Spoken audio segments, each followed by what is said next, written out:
Você está em mais um Empreendendo no Reino e o nosso papo de hoje foi com Dongley Martins. Ele é empreendedor, investidor, escritor, além de ter um projeto incrível que fomenta o Kingdom Business também no Brasil. Se liga no papo porque foi uma verdadeira aula. Fala pessoal, nós estamos em mais um Empreendendo no Reino e hoje nós estamos aqui com o Dongley Martins. Ele é investidor, empreendedor, escritor, tem diversas atuações e eu tenho certeza que esse episódio vai abençoar a sua vida. Dongley, é um prazer te receber aqui, meu irmão. Obrigado, André. Obrigado, Ícaro. Nós estamos aqui assim felizes. Quero mandar um abraço para toda a sua audiência, gente especial que tem acompanhado Empreendendo no Reino. Tem sido um privilégio, também acompanho vocês há muito tempo, então hoje é um privilégio especial poder estar aqui compartilhando com você, com a sua audiência, um pouco da história do que Deus tem feito na minha vida. Amém, amém. Vamos começar aqui então, Dongley. Conta um pouquinho da sua história pra gente, de onde você vem, onde você nasceu. Legal. Eu nasci no Rio de Janeiro, eu sou de uma família de um pai de São Paulo e uma mãe do Espírito Santo. Meu pai teve origem na vida militar, profissionalmente falando, né? E aí, com isso, rodou um pouco aí o Brasil. Eu nasci no Rio, cresci no Rio até os 21 anos, depois eu fui morar em Curitiba, no ano de 92, e depois voltei para o Rio, morei mais um ano, depois fui para São Paulo, morei 2 anos. Em 95 eu casei com a Verônica, tenho 2 filhas, a Rebeca e a Camila, e nós moramos, então, atualmente em Curitiba. E aí, de Curitiba, a gente está, né, como a vida mudou muito, a gente está conectado aí em muitas partes do Brasil e fora do Brasil. Que legal. E como começou a sua jornada? Eu não sei o que veio primeiro, você já nasceu em lar cristão. Como começou a sua jornada como empreendedor? Conta pra gente um pouquinho desses primeiros passos aí na sua carreira.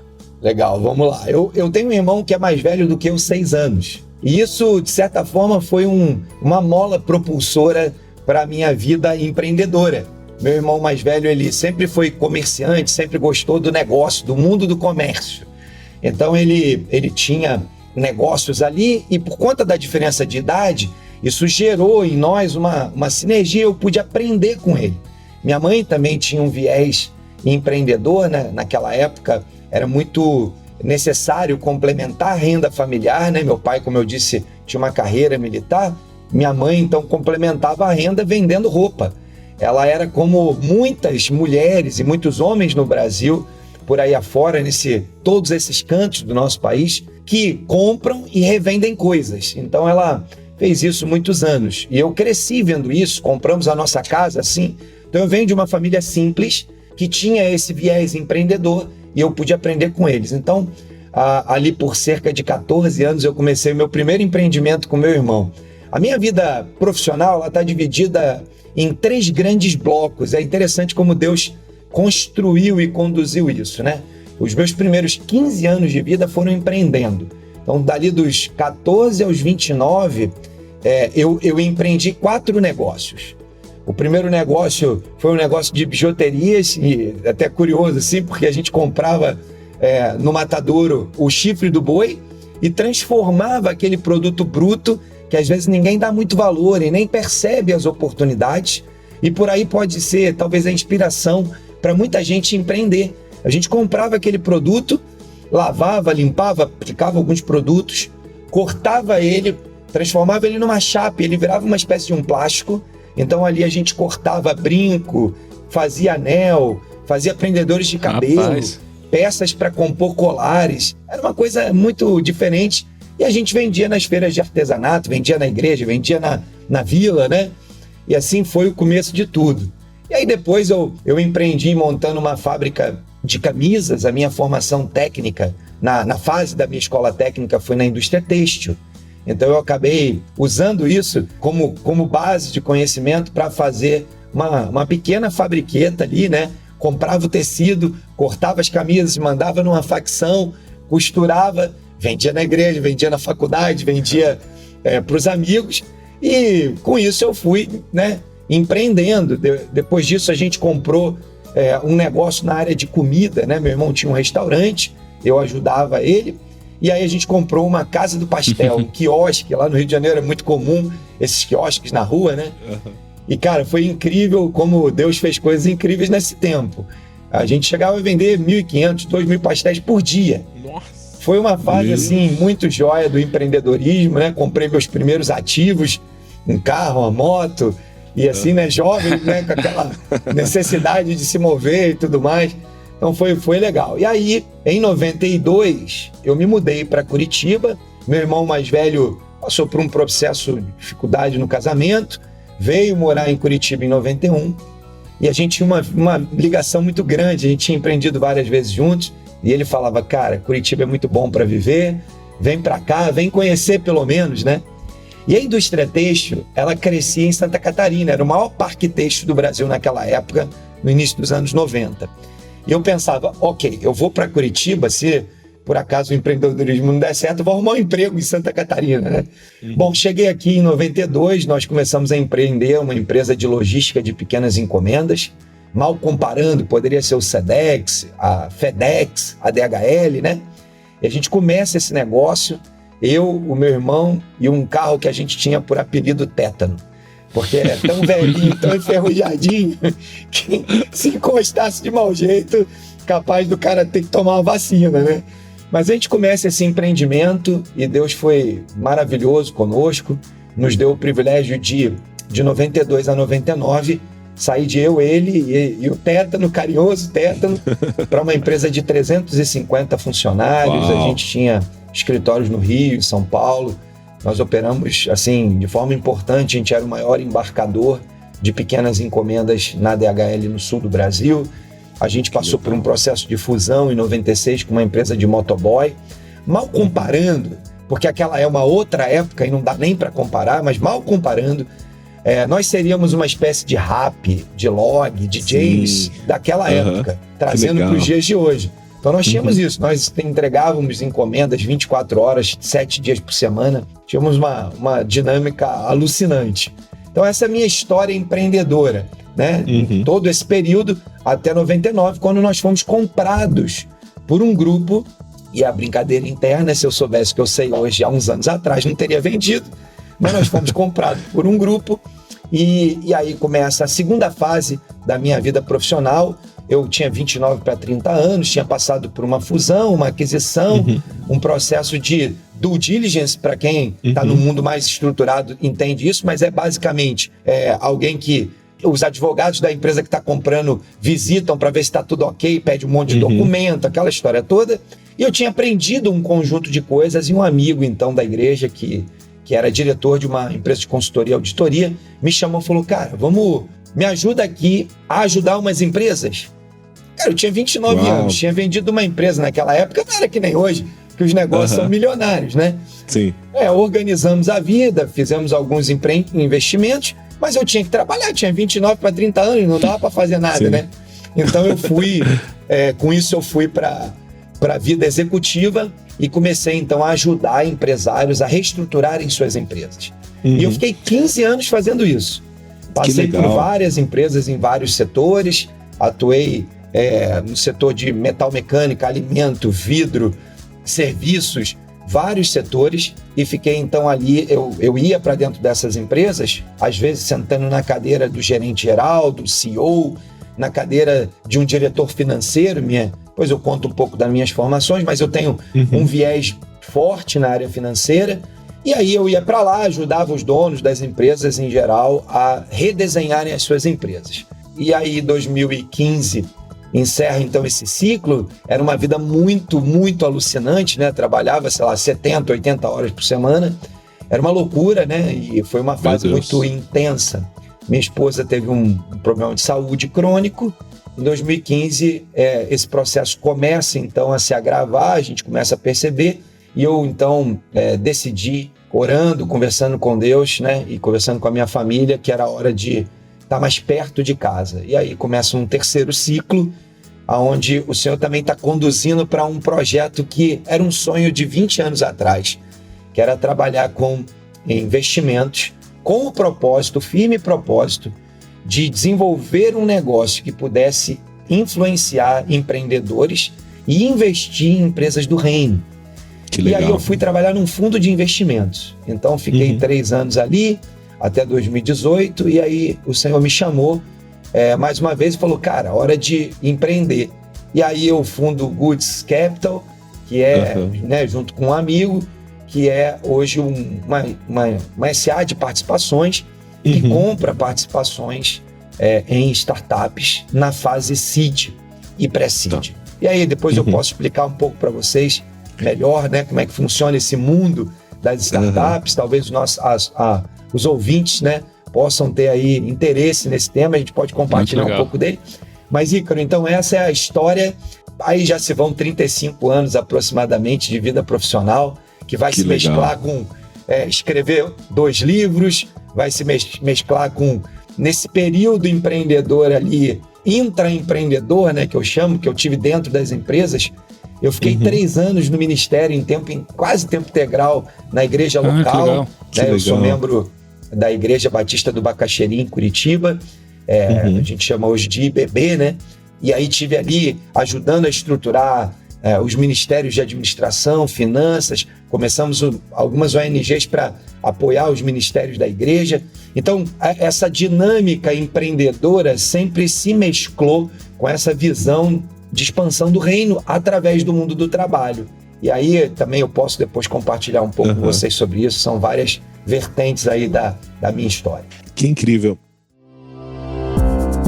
Opa, peraí. Olha só, não sei se você sabe, mas essa temporada do Empreendendo no Reino tá indo ao ar com o patrocínio da Bluefields Aceleradora. A Bluefields Aceleradora foi a primeira aceleradora de negócios voltada para negócios do reino na América Latina. Sim, eles são os caras. Então, se você quer entender mais sobre Kingdom Business e sobre tudo que a gente está falando nesse episódio, vai lá nas suas redes sociais e busca a Bluefields Aceleradora, que você vai ser enriquecido de conhecimento e vai sair de lá conhecendo a vontade de Deus para o seu negócio. Agora, bora tocar esse episódio aí. Eu só queria fazer uma pergunta aqui. Ouvindo a sua história, eu vi que logo no começo você teve diversas iniciativas empreendedoras junto com seu irmão e começou diversas empresas. Uma dificuldade que a gente, conversando com parte da nossa audiência, com algumas pessoas até mais jovens, elas têm aquele receio de sair de uma CLT ou de uma carteira, de uma profissão, né? Sair do intraempreendedorismo para se tornarem empreendedores de fato, abrir um CNPJ. Você acha que o fato de você já começar por esse caminho te facilitou ou você acha que não tem influência? André, o fato de ter nascido numa casa empreendedora me ajudou, né? Microempreendedora. É importante que né, nossos ouvintes entendam isso, porque às vezes as pessoas acham que para empreender precisa ter muito dinheiro. E não é, isso tem mais a ver com o perfil da pessoa, com características que ela desenvolve, procura desenvolver, estuda, cola com gente empreendedora e vai crescendo e ganhando. Então eu nasci numa casa em que minha mãe pegava R$500, por exemplo, ia lá, comprava 5 pecinhas, 10 pecinhas de roupa e transformava em 700. E aqueles 700 voltava, transformava em mais umas pecinhas, virava 900. Então, eu cresci nesse ambiente de restrição. Não tinha dinheiro sobrando, mas tinha criatividade sobrando. Então, eu acho que a primeira coisa que eu diria para o pessoal que quer empreender hoje é: não fique preso na ideia de que você precisa muito dinheiro. Por que eu passei por esses 4 empreendimentos, né? Primeiro, porque eu tinha essa inspiração. Segundo, eu tinha um irmão mais velho que ele era comerciante, então isso também me ajudou a me tornar e a aprender esse jogo de cintura do mundo empreendedor. Não há nada de errado em você ser um intraempreendedor em detrimento de ser um empreendedor no seu próprio negócio. Agora, eu acho que são 2 movimentos diferentes e que um precisa de uma ousadia do risco, porque esse está no seu próprio CPF. E aí o que eu posso, né, estimular aqui aos ouvintes é que eles pensem o seguinte: bom, primeiro, ore, né? Converse com Deus, porque a gente deveria tomar essas decisões tendo certeza, convicção de que essa é uma orientação de Deus. E se Deus confirmar no seu coração que você deve empreender e deve fazer esse movimento, comece com aquilo que você conhece, com coisas que você domina. É mais fácil empreender num ambiente onde eu tenho algum conhecimento.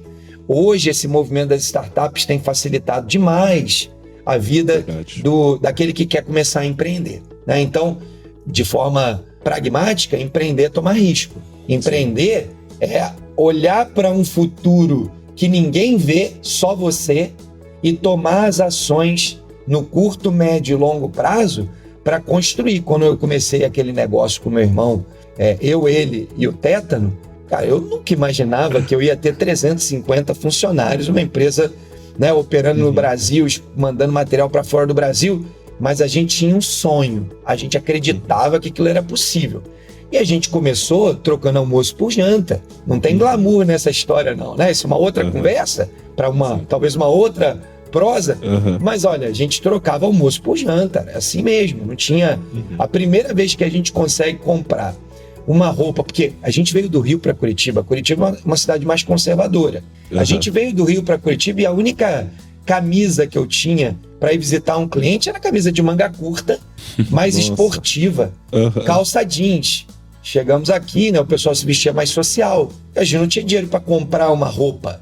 Era esse o padrão, esse era o nível do início do empreendimento. Me lembro como se fosse hoje, a gente indo no Macro com o cartão, junto com um amigo, né, que tinha um cartão do Macro, indo lá e comprando uma calça de tecido da cor vinho, porque era a única que tinha ali disponível, vamos dizer, a dinheiro de hoje, a R$20.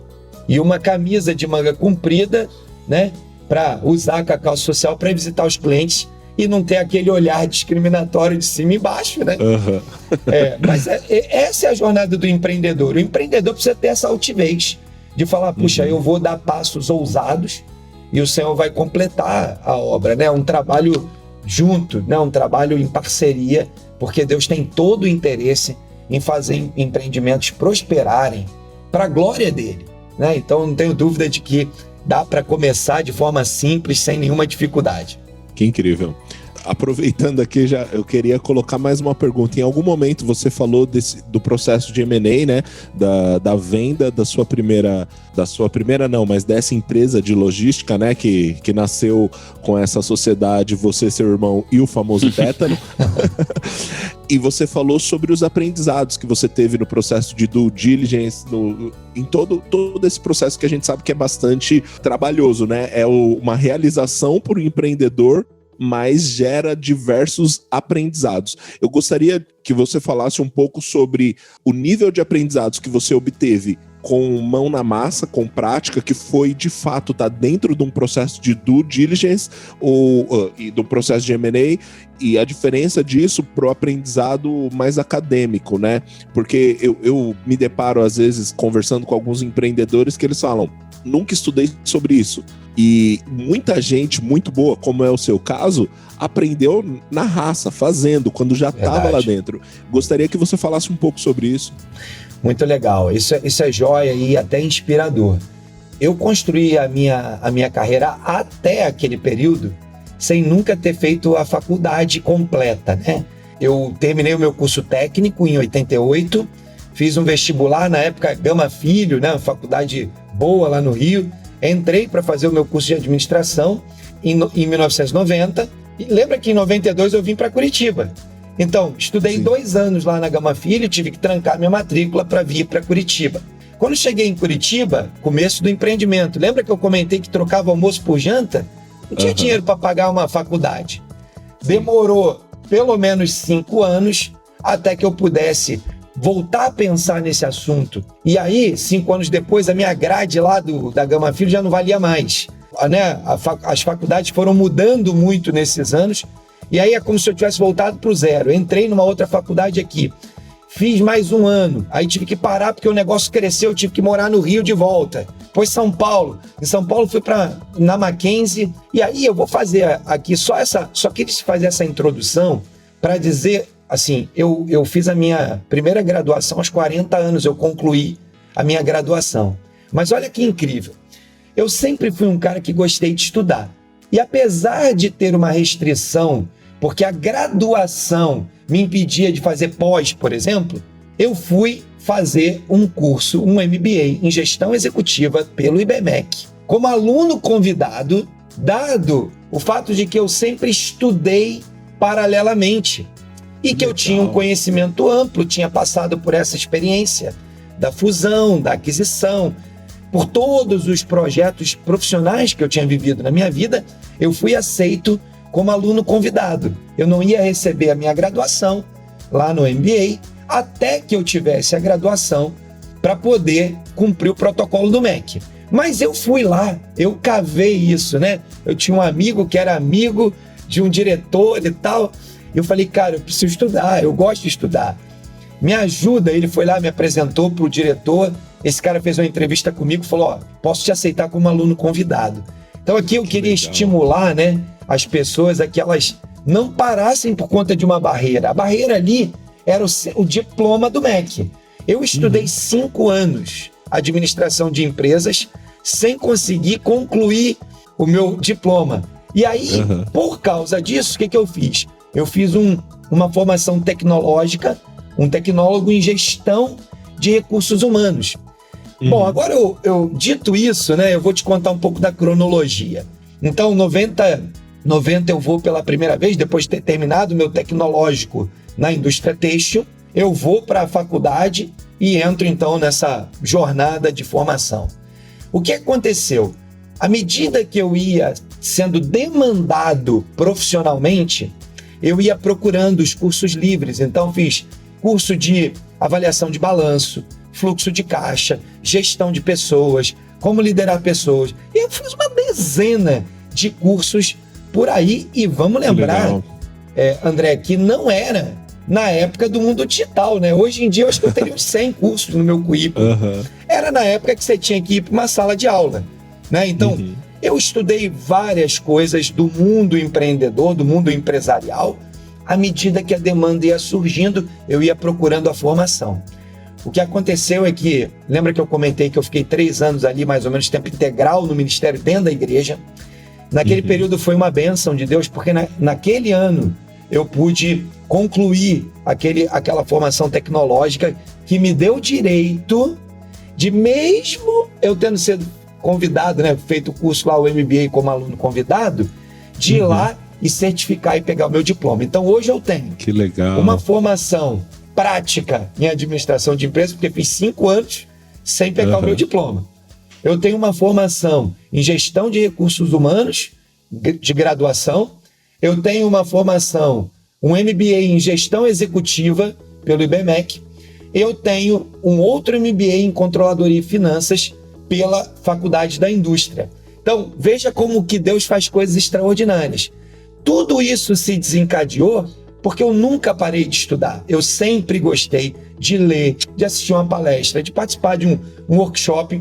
E aí, quando teve aquela oportunidade, já com 39 anos para 40 anos, o Senhor me deu essa oportunidade e eu fui lá, agarrei a formação e aí desencadeou todos os diplomas, porque as formações já estavam feitas. E foi incrível como, ao longo dos anos, eu pude, então, fazer esse trabalho de procurar me formar e me informar enquanto andava e as demandas andavam. Isso tudo aconteceu num ciclo do ano 90 até hoje, porque eu não parei de estudar. Depois disso, eu fiz uma formação na Fundação Dom Cabral de conselheiro e de governança corporativa. Legal. Fiz uma formação no IBMEC, no IBGC de conselheiro de administração. Fiz uma formação no C2I de conselheiro de inovação, porque estou no mundo da inovação como investidor em startups. Eu não parei de estudar. De 90 para cá, essa jornada só se intensificou. Mas eu comecei lá em 84 com o curso de formação tecnológica, lá na indústria têxtil. E, cara, estudar é uma bênção. Ainda mais hoje em dia, com as facilidades que a gente tem, um monte de curso gratuito, um monte de programas na internet. De fato, hoje não estuda e não se prepara melhor quem não tem vontade, ou por preguiça, ou por comodidade, né? Tá aí, tem muita coisa ofertada. É verdade. E eu queria perguntar para você um pouco mais sobre a Goods também. Fala pra gente como que foi a concepção desse novo projeto, em que pé que está. Fala pra gente aí um pouco da história, como Legal. os empreendedores também podem conhecer mais sobre o assunto e até tocar naqueles pontos que você comentou com a gente sobre startups, aquela bola que vocês levantaram lá. Você levantou, na verdade. Legal. Vai ser um privilégio, Ícaro. Eu queria aproveitar para perguntar, porque tiveram alguns termos ali que o André usou também, a fase de não sei o que lá, que é legal explicar para a audiência. Tá. Um monte de termos em inglês aí. Vamos didaticamente aí, etapa por etapa. Então, 2015, eu saio daqueles 15 anos de intraempreendedorismo, ajudando empresários, né, empreendedores a salvar os seus negócios, reestruturar, fazer processo de sucessão. 2015 eu vou para um fundo estruturado da CVM, né, que é o órgão que regula os fundos de investimento no Brasil. Aprendo nesse período sobre o lado do investidor, né, do lado de cada mesa, né? E aí saí dessa empresa. Então, em 2018, foi esse período que o Senhor me provocou a voltar a empreender diretamente, e tinha aquela história de empresas do reino, né? De investir em empresas do reino, e aí surge a Goods. A gente começa então um movimento de captar investidores, pequenos investidores, que estão dispostos a tomar esse tipo de risco. A Goods é uma SA de participações, então também serve para quem estiver ouvindo e quiser estruturar eventualmente uma empresa para participar e investir. A gente cria essa empresa de participações com um modelo de debêntures privadas, onde o investidor compra essa debênture, a gente recebe um dinheiro e a gente vai lá e patrocina o investimento nas startups. O mundo das startups, ele já existe há vários anos, ele não começou agora, né? A gente está vivendo esse movimento das startups, talvez não com a intensidade de hoje, mas desde lá dos anos 2010, esse assunto começa a entrar na pauta do empreendedorismo. 2015, há um boom no mundo das startups por conta do que a gente conhece hoje por fintechs, né? Começam então a aparecer empresas de tecnologia fácil, de tecnologia ágil e entram nesse mercado. Consequentemente, daí começam a surgir dezenas de techs, né? Então você tem no mundo jurídico as law techs, no mundo educacional as edutechs, no mundo da comida, as food techs, no mundo esportivo, e aí vai, né? Você tem, para cada segmento de negócio no Brasil, hoje, você tem uma iniciativa tech. Bom, como é que funciona, em geral, o mundo tech, né? O mundo tech depende diretamente de plataformas tecnológicas, então há aí um agrupamento de pessoas com características e competências complementares, sendo a estrutura predominante um profissional da área de tecnologia, um profissional da área de marketing digital e um profissional da área de negócio. Quando eu falo profissional, leia-se empreendedor, né? Porque ele agora vai empreender.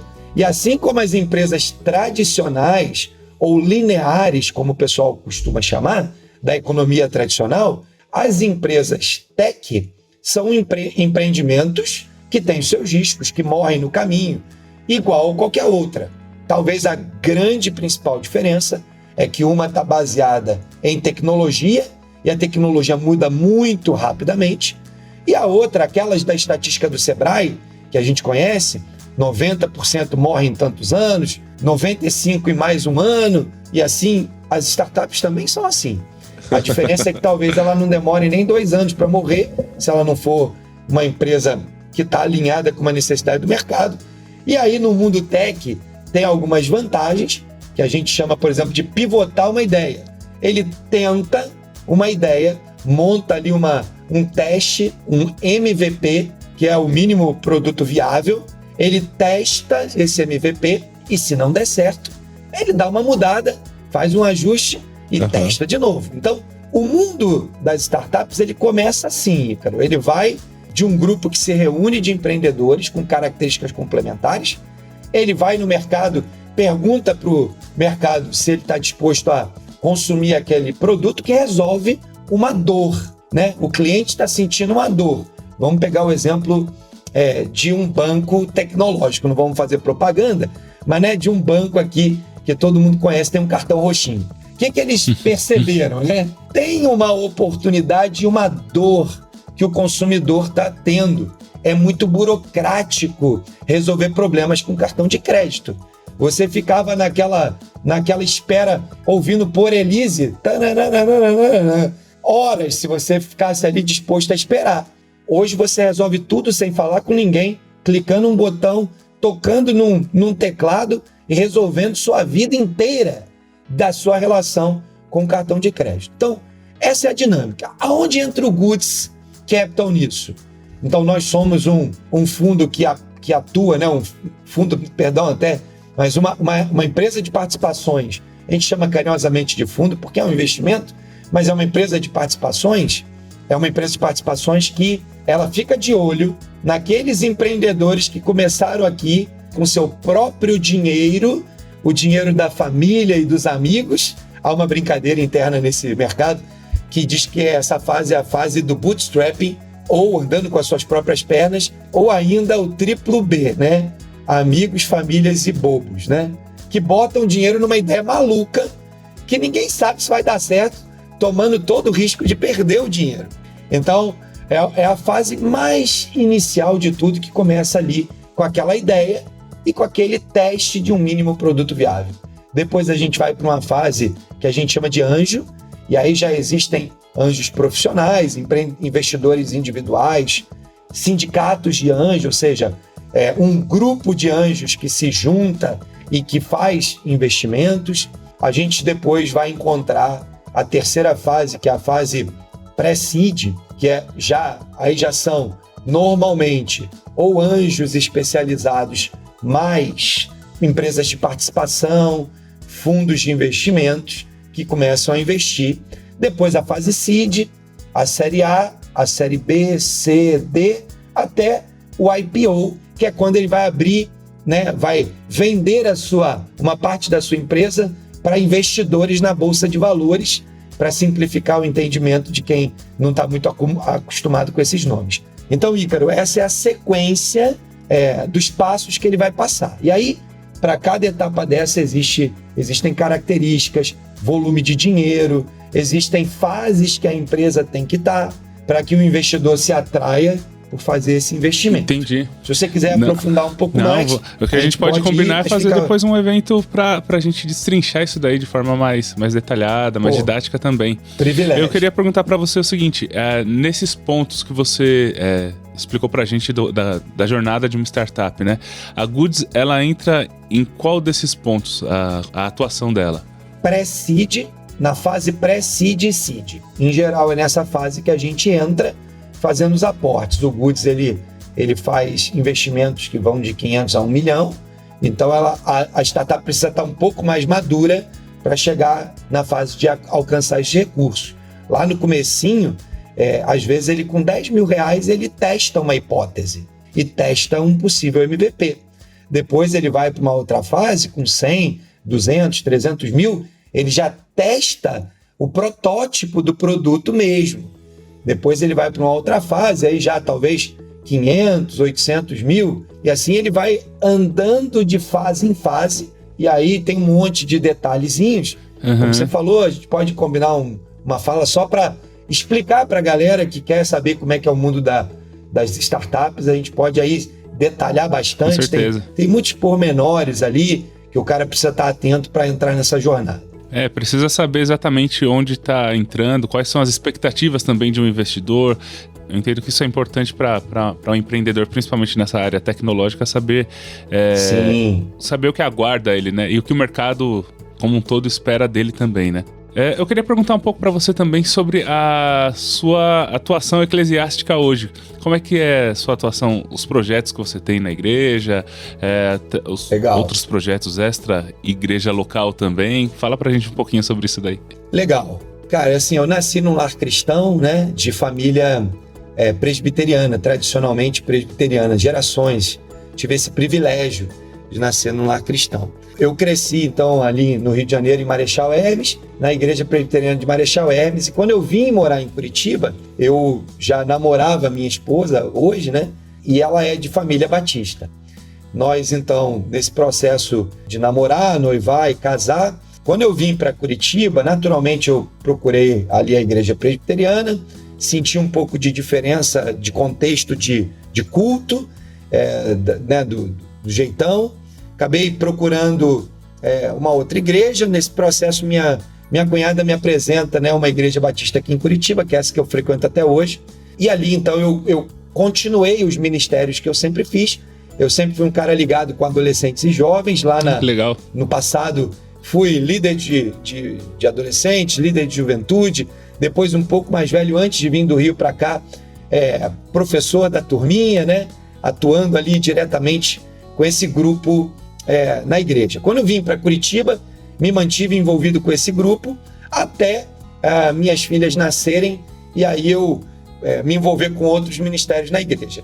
De mais ou menos 2005, 2006 para cá, eu acabei me envolvendo cada vez mais fortemente com o ministério de homens e de profissionais, em função desse meu chamado para o mundo do trabalho e por entender de Deus, né, que existia aí um desafio de provocar no Brasil movimentos com profissionais e empresários. Então eu comecei ali o ministério na igreja local com profissionais e empresários, e esse projeto foi crescendo, né, ganhou corpo. Depois outros líderes assumiram. Hoje eu sou parte de um grupo que lidera o ministério com profissionais ali na igreja. Eu também tenho um coração assim e uma vocação para a parte de educação. Então eu tenho sido professor do que a gente chama aqui na nossa igreja de CFI, que é um curso de formação para líderes, inclusive ministrando aulas, tratando sobre determinados temas. Então esses são os dois ministérios que eu me envolvo diretamente. Além disso, no contexto batista, existe a figura do vice-presidente, que trabalha diretamente com os pastores ali na coordenação, olhando para o cuidado pastoral, trabalhando com a liderança. E eu ocupo então essa posição hoje, essa vaga, essa função de vice-presidente da minha igreja. Então esses são os ministérios que eu estou envolvido na igreja local.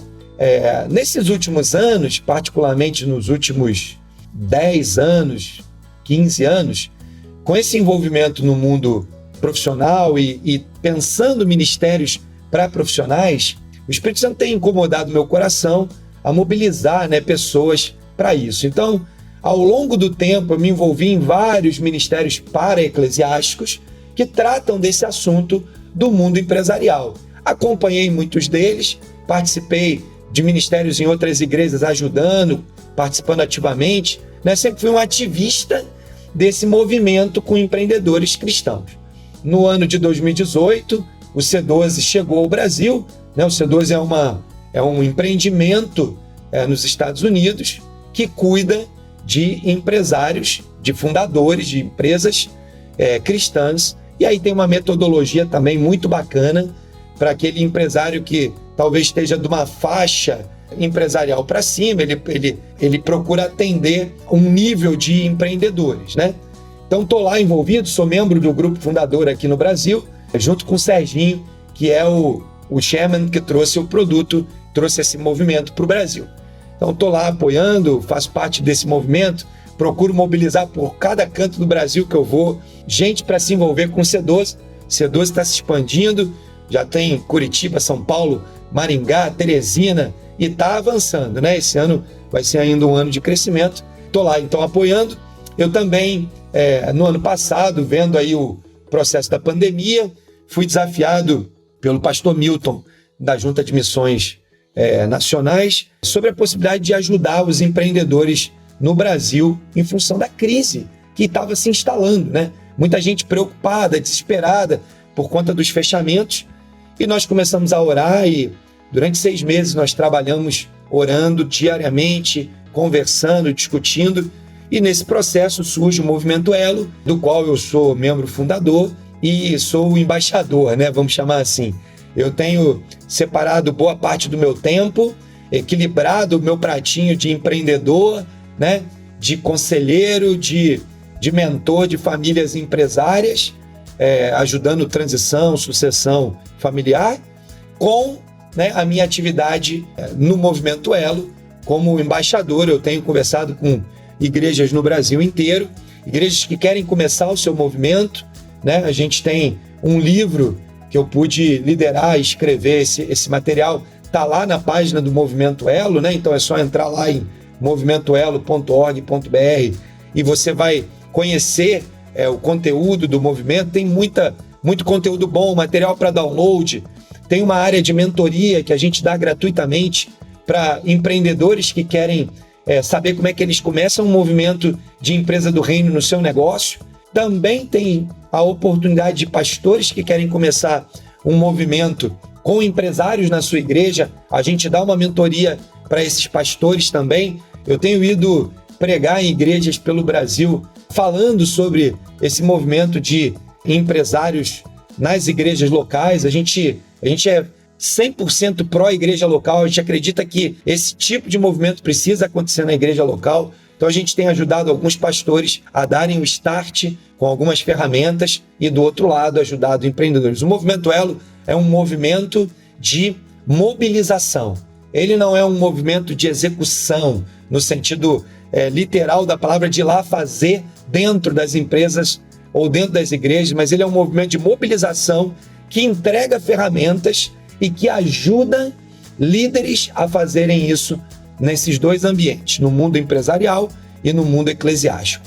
Então hoje esse é o meu envolvimento aí ministerial. Estou 100% conectado à minha igreja local, não abro mão disso, estou aí bastante comprometido com o reino nessas várias áreas, mas certamente hoje a educação cristã, o meu papel como vice-presidente e o Movimento Elo ocupam hoje o grosso, praticamente toda a minha agenda ministerial nesses dias.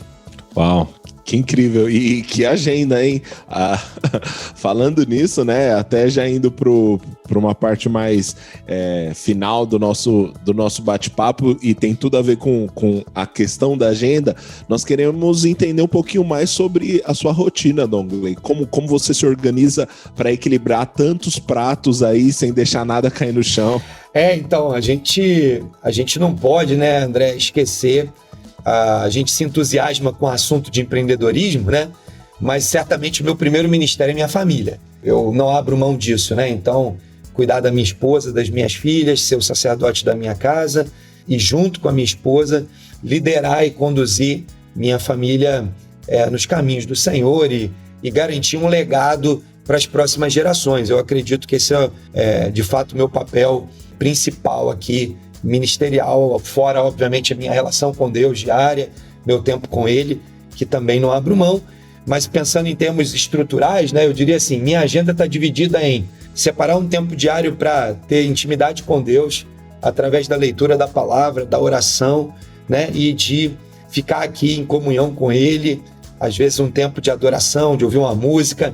Eu vou variando, eu sou um cara que gosta desse modelo menos caixinha, né? Então eu vou variando aí.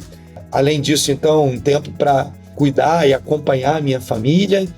E aí depois eu gosto muito de ler, gosto de escrever. Então, como eu comentei, né, já, sei lá, nesses últimos 2 anos foram esses 3 livros. O livro Minha Empresa, Meu Ministério, tá lá gratuito para o pessoal baixar no Movimento Elo. Quando ele entra lá, ele vai ver, pode baixar de graça. O outro livro, que é Perspectivas da Vida Cristã, que é um devocional de 365 dias, que também espero que seja bênção na vida de muita gente. A gente tem mandado para vários lugares, né? Tá lá no site da Livraria da Igreja. A igreja tem uma editora, então tá lá exposto para quem quiser adquirir. E agora estou terminando um livro de devocionais para o mundo do trabalho, com temas, especificamente com temas do mundo do trabalho. Então eu invisto um tempo lendo. Então estou lendo aqui Liderança com Propósito, do Rick Warren, como integrar fé e trabalho, do Timothy Keller.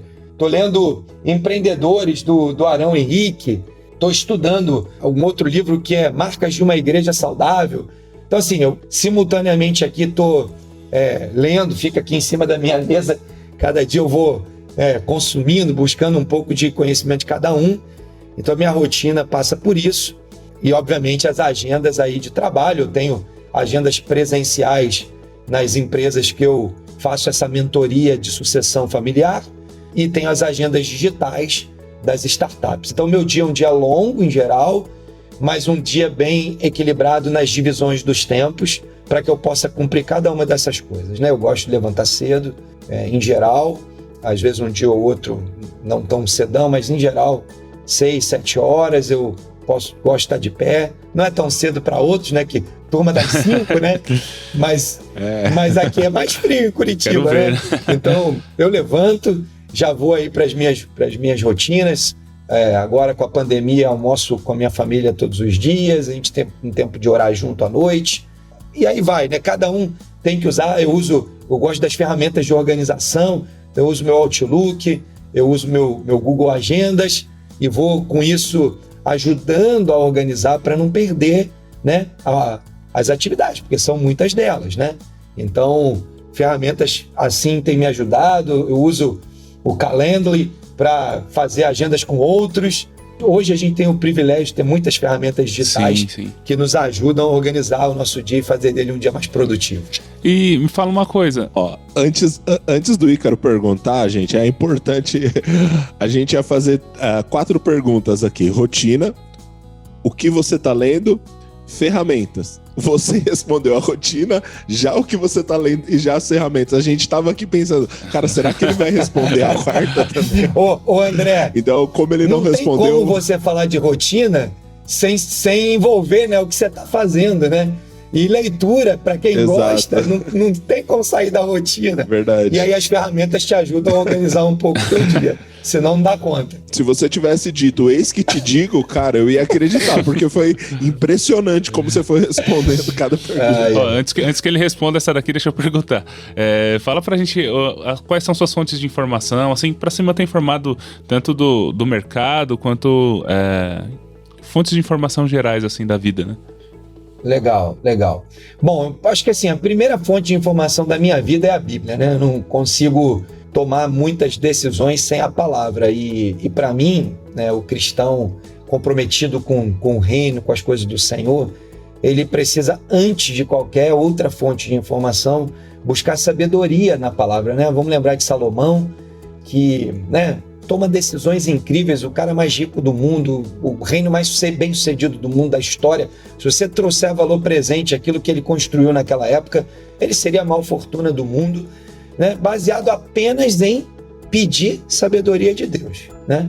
E hoje a gente tem isso tudo revelado na palavra, a gente pode claramente buscar isso lá. Então, cara, isso para mim é fundamental. Além disso, a gente tem que, como eu comentei, ir lendo, né? Conforme os assuntos que você quer se informar, você precisa ler livros bons, de bons autores, de preferência menos enviesados, né? Porque a gente está vivendo um tempo de tanta polaridade, né? Ou é isso, ou não é nada, que tem, inclusive, atrapalhado um pouco o processo de informação. Então, acho que assim, se você quer saber sobre, por exemplo, liderança, você não vai ir lá ligar o jornal para ouvir, porque, cara, os nossos exemplos de liderança são péssimos, de lado a lado, né? E com muito pouca sabedoria. Então, vai lá, lê o livro do Rick Warren, Liderança com Propósito, ele vai abençoar a sua vida, eu não tenho nenhuma dúvida disso. Mas eu também posso tirar ensinamentos da palavra de Deus. Mas eu também posso ouvir empreendedores. Então, vez ou outra, eu assisto uma live. A vantagem, né, hoje em dia, de estar tudo gravado, se você for lá no YouTube e der liderança, vai aparecer uma lista de gravações, de conteúdos, né? Eu ouço Empreendendo no Reino, né? Vou fazer aqui já o jabá, né? Oba! Não, sério, eu ouço, né? Acompanho. E essas fontes hoje, no mundo da tecnologia, são muito legais. No mundo das startups, eu participo de 2 grupos no WhatsApp com os empreendedores do Brasil, né? São 2 grupos de investidores que estão ali, e ali a gente tem uma rede de relacionamentos. Então eu sempre estimulo o empreendedor a buscar redes de relacionamento. Por quê? Porque na multidão de conselheiros há sabedoria, não é isso que a palavra de Deus diz? Inclusive, não foi o Salomão que falou isso? Provérbios está lá cheio de sabedoria, e uma delas é essa, multidão de conselheiros há sabedoria. Então, se você busca informação hoje só em jornal, vai estar mais desinformado do que informado, né? Eu acho que hoje as nossas mídias tradicionais têm feito um certo desserviço à sociedade. E eu não estou aqui acusando ninguém. Eu fui conselheiro recentemente de uma rede de comunicação. Fiquei 2 anos como conselheiro lá. E sei do esforço de traduzir a informação, aquilo que eles recebem para o público. Mas, infelizmente, a grande maioria não tem prestado um bom serviço. Então, acho que livros são importantes, grupos de relacionamento são importantes, pessoas de confiança são importantes, empreendedores do meu setor que eu vejo que são bem-sucedidos são importantes. Mas eu não abriria a mão nunca de dizer, depois de tudo isso, nada como a boa e atual palavra de Deus para confirmar no seu coração. Se o seu coração estiver em paz no processo de construção, de conhecimento e de decisão, e a palavra de Deus confirmar isso, tem aí grande probabilidade de você ter uma boa decisão. Então, é isso, Ícaro. Eu acho que tem muitas outras. Aí a prosa sempre pode ser longa, né? Mas a gente não vai ter tempo para isso, então fica aí a dica, né? Busque bons conselheiros, leia bons livros, estude a sua palavra, ore, tenha bons mentores, e eu tenho certeza que isso só já é um excelente começo para você estar bem informado. Obviamente, estudar, né? Tem uma expressão hoje em dia, long life learning, né? Ou seja, aprendizado contínuo, ou seja, aprendendo continuamente no tempo. A gente precisa desenvolver esse hábito, essa cultura de que a gente aprende todo dia e todo o tempo. Então, esse conjunto aí vai ajudar o cara a encontrar o seu caminho. Muito bom, muito bom.